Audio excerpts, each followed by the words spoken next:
Hey, j'espère que tu vas bien. On est avec Mick, qui s'appelle Mathieu, pour un recto verso. Son recto, jeune marié, rappeur et aussi consultant en marketing et management. On te propose tout de suite de regarder ça en plus en profondeur. Dans mon casque crash hyper fort, je performe des kiasses, mes belles métaphores. J'écris des rimes à pied en bus et en train. J'hésite à nommer mon fiston Alexandrin. Je sens bien que l'on se moque de moi. Jésus parle si je manque de foi. Quand le charpentier agit, y'a jamais de langue de bois. Et s'ils me prennent pour un timbré, je sens que finalement y'a que par la poésie que je les atteindrai. Comment est-ce que pour toi t'es venue cette passion pour le rap? Elle n'est pas venue tout de suite. Elle est venue d'abord par une passion pour la poésie. Le rap est venu après parce que je voulais communiquer ces poèmes aux gens, mais personne n'a vraiment envie d'écouter ou de lire des poèmes. Ouais. Par contre, s'il y a un peu de musique en fond, ils accrochent plus. Et comment est-ce qu'on a accueilli ça quand tu étais dans la classe, quand tu écrivais des poèmes? Est-ce que c'était quelque chose qui était bien perçu? Est-ce que c'était quelque chose qui était super populaire dans ton lycée? Ou comment est-ce que ça s'est passé? Alors, je pense qu'il n'y avait pas beaucoup de gens dans le lycée qui se disaient je veux être poète. Ouais. Ça, c'était pas forcément cool. Mais je crois que c'était quand même bien accueilli parce que je le faisais avec quand même beaucoup d'humour déjà au départ. Ouais. Là, tu as publié ton 4e album. Et je pense que tu en es pas mal fier. Tu m'expliquais que tu as pris un gros travail avec des professionnels, que ce soit dans l'enregistrement du son, que ce soit du travail au niveau du mixage, que ce soit de tous les instruments que tu as utilisés. C'est tous des professionnels avec qui tu as travaillé. Ouais. Comment est-ce que ça s'est passé au niveau de ce parcours? C'était super enrichissant. Ouais. C'était cool. Et ça me faisait voir une nouvelle sphère, si tu veux, une nouvelle dimension dans la production. Il faut savoir que moi, je fais de la musique sur ordinateur, on appelle ça le beatmaking, depuis toujours. Je trouve intéressant l'évolution où tu démarres et tu fais par toi-même, ce que je trouve super encourageant pour ceux qui nous écoutent. Si tu aimes quelque chose, ben vas-y, fonce. C'est ça. Ça ne veut pas dire que tu n'as pas accès à tout ce professionnalisme-là, que tu ne peux pas le faire. Ouais. Tu l'as fait pendant des années. C'est ça. Et d'un coup, ça montre aussi que si tu veux mettre la barre au-dessus, tu as le droit. Tu as le droit de chercher l'excellence et puis de continuer le processus et je trouve ça chouette. Mais c'est vrai que tu dois être motivé par cette recherche un peu de l'excellence en se disant j'ai une passion et si j'allais un peu plus loin. Ouais. Et c'est sûr que ça va payer en termes de qualité, ça va se voir, ça va s'entendre. Ouais. Et ouais, c'est ça qui m'a drivé en fait. Ouais. Et on l'entend, cette qualité, on le ressent clairement dans la dernière musique que tu as publiée sur YouTube, lundi et mardi. Car oui, j'écris le lundi, mardi, mercredi.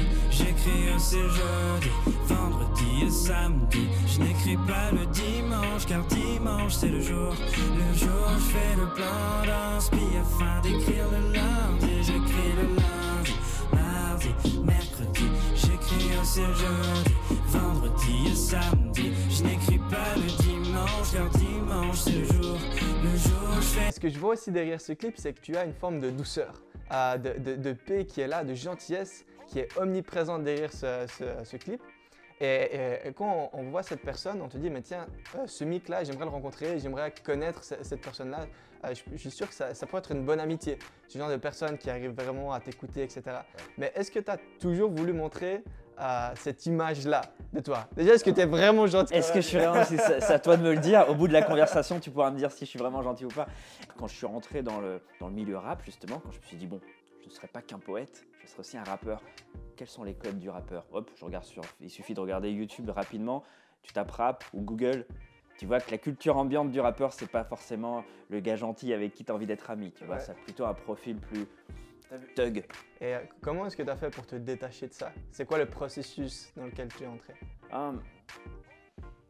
Je pense que c'est l'usure, en fait, de jouer ce personnage faux qui m'a conduit à finalement, tu sais, c'est comme se libérer de ce poids, de se dire « mais c'est pas moi ».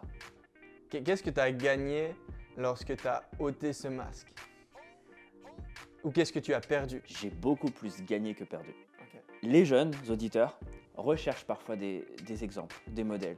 Ils veulent s'identifier, mais beaucoup ne s'identifient pas à cette culture gangster. Et par la suite, du coup, tu étais complètement libéré. Maintenant, on a un Mick qui est libre, un Mick qui est joyeux, un Mick qui est lui-même. Donc, tu n'as plus jamais porté de masque par rapport à qui est-ce que tu étais? Eh ben, en fait, il y a eu cette période où je me suis dit « ah, c'est trop bien, je vais parler de tout ». Je vais même parler de ma foi, tu vois, je suis croyant, j'ai des valeurs chrétiennes.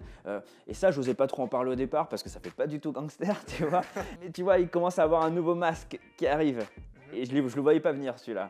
C'est celui de se dire « ouais, mais je suis chrétien, je suis très bon chrétien ». Les gens applaudissent « waouh, un chrétien qui parle de Dieu dans ses raps et tout ». Et là, je commençais à vouloir trop faire plaisir. Tu vois, quand tu dis chrétien, parfois tu penses religion, et ça c'est dangereux. C'est quoi la distinction que tu fais entre religion et chrétien?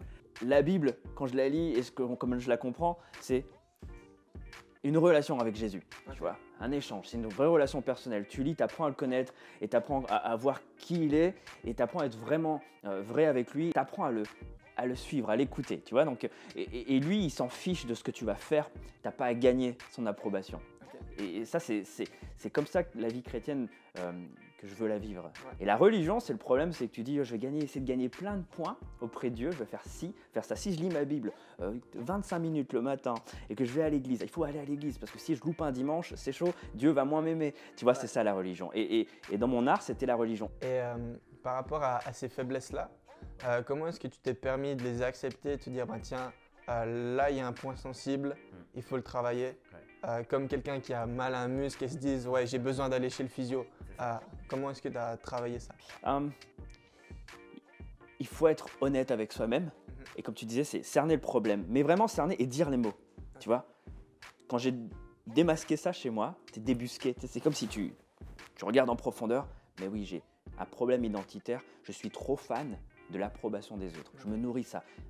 Et donc, il m'a fallu quand même observer ça dans la profondeur. Mais d'où ça vient? Pourquoi je suis comme ça? Quels seraient les encouragements pour les personnes qui nous suivent que tu voudrais donner? Mais moi, j'encouragerais les jeunes ou encore les moins jeunes à juste, encore une fois, étudier la personnalité de Jésus, dire en fait, c'est libérateur d'être vrai. Tu n'es pas obligé d'être gentil tout le temps. Tombe pas dans ce piège d'être dans effectivement des extrêmes.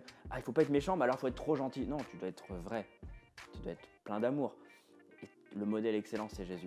Et en fait, tu te rends compte que quand tu es vrai, tu es libre. Tu es libre de plein de choses, tu es libre de la pression des autres, tu es libre de cette religiosité-là. Tu vois, ce côté religion, il faut faire, c'est fatigant, c'est usant. J'aime ton encouragement d'authenticité. Ouais. Et ce que je résume pour les personnes qui nous suivent, c'est ce côté, lorsque tu es authentique, tu arrives à montrer ta véritable gentillesse, ta joie, ta simplicité. Et aussi, tu arrives à montrer lorsque tu es blessé, lorsque tu es énervé, à mettre du doigt aussi des choses qu'il faut traiter psychologiquement, émotionnellement, etc. Et ça te permet d'avancer. Merci pour cet échange, merci pour ce que tu apportes aux autres. C'est un véritable dépôt dans la vie des gens. Merci. Merci à toi, merci pour l'invitation, c'était cool. On a parlé de redevabilité, on a fait une vidéo punchline qui parle de ça. On a parlé aussi de quel visage, quel masque finalement est-ce que tu as. Il y a le dernier recto verso avec Ingrid Carreda qui en parle. Je t'encourage à aller regarder ces vidéos si tu ne les as pas encore vues. C'était le recto verso de Mick et je t'encourage à faire les choses à fond, mais faire les choses dans l'authenticité, c'est encore mieux.